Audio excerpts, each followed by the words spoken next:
Ey ayol, men seni ertaga ham kutaman. Agar meni aldab kelmay qo'ysang, ahvoling ne kechishini mendan da yaxshi bilasan. Insofsiz. Alloh seni jazoingni bersin. Nima qilsam sendan qutular ekanman. Balki Mastura opaga aytarman.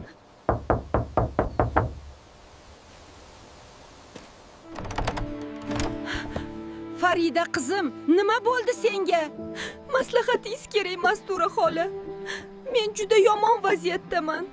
Uyga kirchi, uyda gaplashamiz. Farida, qizim gapirsang-chi, nima bo'ldi? Ota-onangga biror kor-hol bo'ldimi? Ayta qolsang-chi. Opajon, men folbinning tuzog'iga tushib qoldim. Endi esa qutula olmayapman. Nima bo'lganini aniqroq aytsang-chi. Yoki u senga biron bir yomon voqeani bashorat qildimi? Opajon, mening turmush o'rtog'im vafot etganlariga bilasiz 4 yil bo'ldi. Bundan 2 yil oldin men bir muammo bilan folbin sehrgarga borgan edim. U esa menga erimning ruhi bezovta ekanligi, uning ruhi shod bo'lishi uchun ba'zi ishlar qilishimizni aytdi. Hasan domla chiqa qolsangizchi. Nima bo'lyapti? Nima deysiz, tinchlikmi? Namuncha baqirasiz? Hasan domla, men sizning oldingizga hayotimda kechayotgan muammolar sababidan keldim. Yaxshi. Yuring ichkarida bafurja gaplashib olamiz unda. Barcha muammolarni men hal qilib bera olaman. Xo'sh, singlim. Sizga mendan nima yordam gapiring-chi? Mening qo'limdan barcha ish keladi. Domla, mening erim bundan 2 yil avval vafot etgan edilar. Hozir esa bir necha oylardan beri tushimga kiryaptilar. Shuning sababini bilmoqchiman.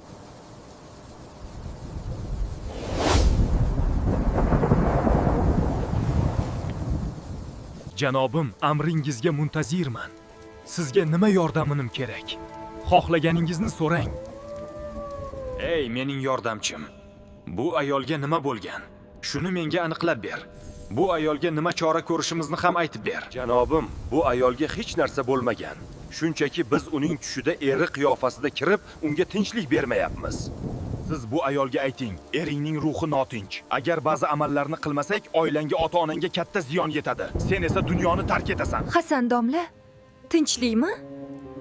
Nega jim bo'lib qoldingiz? Gapirsangiz-chi endi. Ha, tinchlik. Menga shu ayon bo'ldiki, sizning eringizning ruhi notinch. Uni tinchlantirish uchun ba'zi amallarni qilishimiz kerak. Men nima qilishim kerak? Sohibim, biz uni tinch qo'yamiz, ammo shartimiz bor.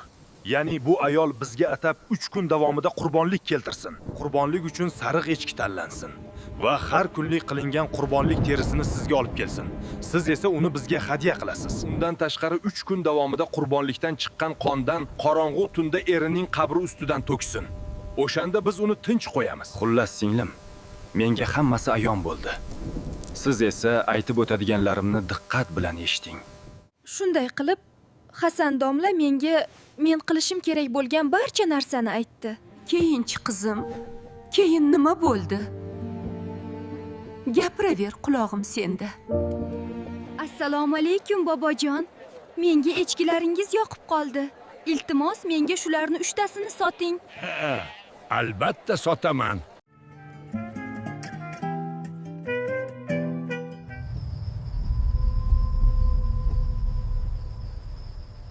Men Hasan domla aytganidek qilaman. Qo'rqmayman. Erimning ruhi shod bo'lishi uchun hamma narsaga tayyorman. Azamat aka, bilaman ruhingiz bezovta bo'lyapti. Ammo xavotirlanmang, tez orada orom olasiz.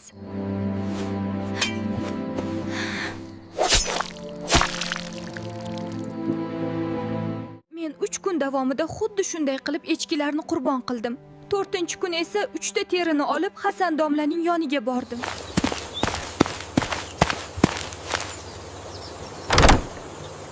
Assalomu alaykum. Men 3 kun davomida siz aytgandek qabr ustida qurbonlik qildim.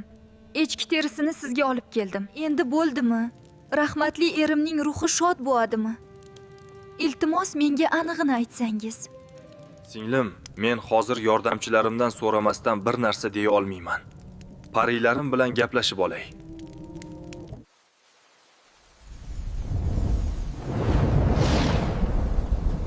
Janobim, biz bu qizni kuzatdik. U xuddi biz aytgandek 3 ta sariq echkini 3 kun davomida qabr ustida biz uchun qurbon qildi. Demak, sening nafsing qondi, shundaymi? Ey iblis, endi nafsni qondirish navbati meniki. Albatta, janobim. Siz nima istayotganingizni men juda yaxshi bilaman. Unda men ketdim. Nima bo'ldi axir? Jim bo'lib qoldingiz. Parilaringiz nima dedi? Qurbonligimni qabul qilishibdimi? Ha, parilarim aytdiki, sizning qurbonligingiz ularga xush kelibdi. Eringizning ruhi ham endi tinch orom oladi. Men shuni xohlagan edim. Rahmat sizga. Hammasiga siz sababchisiz. Shoshilmay turing. Hali tugagani yo'q. Boshingizga kulfatlar tushishi endi boshlanadi. Kulfat? Nimalar deyapsiz o'zi? Axir o'zingiz aytdingiz-ku, hammasi joyida deb. Albatta, hammasi joyida edi. Biroq parilarim sizda sehr alomatlari borligini ko'rishibdi. Ya'ni qora jodu. Qanaqa sehr? Men o'zimda hech qanday yomon narsa sezmayapman. Balki parilaringiz adashgandir. Bilasizmi? Hatto aytishga ham noqulay. Kimdir sizning tanangizning pastki qismiga qora jodu qilgan. U juda xavflidir. Agar biz buni vaqtida oldini olmasak, bu sehr hattoki sizni o'limgacha olib boradi. Pastki qismim, ya'ni buni qanday qilib bartaraf qilishimiz mumkin? Nima qilsak bo'ladi? Buni kim qilgan ekan-a? Albatta chorasi bor. Faqatgina siz rozi bo'lsangiz bo'lgani.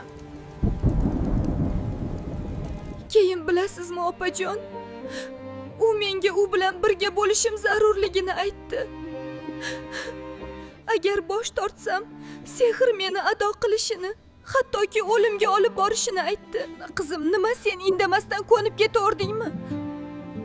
Nahotki shu gaplarga ishongan bo'lsang, men uning fikriga qarshilik qildim. Bu axir nima deganingiz? Men sehr bo'ldim-am deylik, lekin bu yo'l bilan davolash qay darajada mantiqqa to'g'ri? Ha, endi tushundim. Hali men sizni domla deb yuribman-a? Sizda qangi insonlar haqiqiy domlalarni obro'siga putur yetkazmoqda. Menga qara, ey xotin. Agar rozi bo'lmasang, qanday qilib rozi qilishingni yaxshi bilaman. Hattoki oldimga emaklab keladigan qilib qo'yaman. Sen nima ham qila olarding? Qo'lingdan hech narsa kelmaydi. Tuf, sendaqa folbin sehrgarlarga. Men seni ogohlantirdim. Agar aytganimga rozi bo'lmasang, ota-onang hayotiga nuqta qo'yiladi. Sening hayoting jahannamga aylanadi. Ey iblis, sen hammasini kuzatib turibsan. Menga yordaming kerak.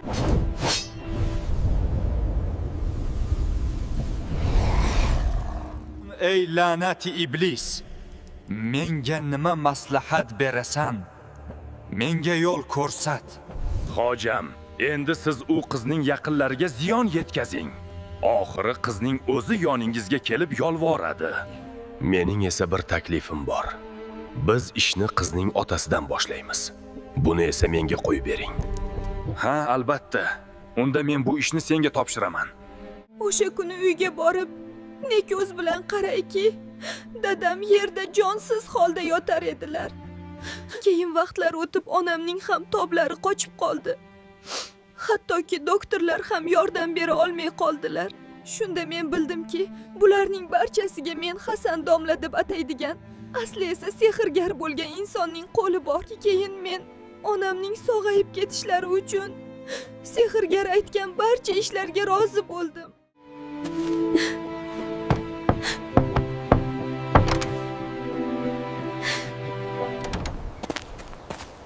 Ha. O'ylab ko'rdingmi? Onamni azoblashdan to'xta iltimos. Meni nima qilsang ham roziman, onamni tinch qo'y. Unda ortimdan yur.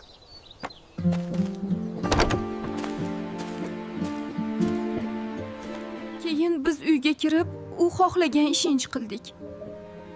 Onam ham asta-sekin tuzalib boshladilar. Keyin sehrgar menga har kuni yoki kun ora uchrashib turishimizni aytdi. Men rozi bo'ldim. Bilasizmi, opajon, mana 2 yildirki biz shu ishni qilib kelmoqdamiz. Shu vaqtgacha buni hech kimga aytmagan edim. Qizim, boshingga shuncha tashvish tushibdi. Kel, undan ko'ra militsiyaga xabar qilamiz. O'zingning qo'lingdan nima ham kelardi? Militsiyaga xabar qilib elni oldida sharmanda bo'lish niyatim yo'q. Qo'limdan nima kelishini ertaga bilasiz. Mayli. Unda men bora qolay.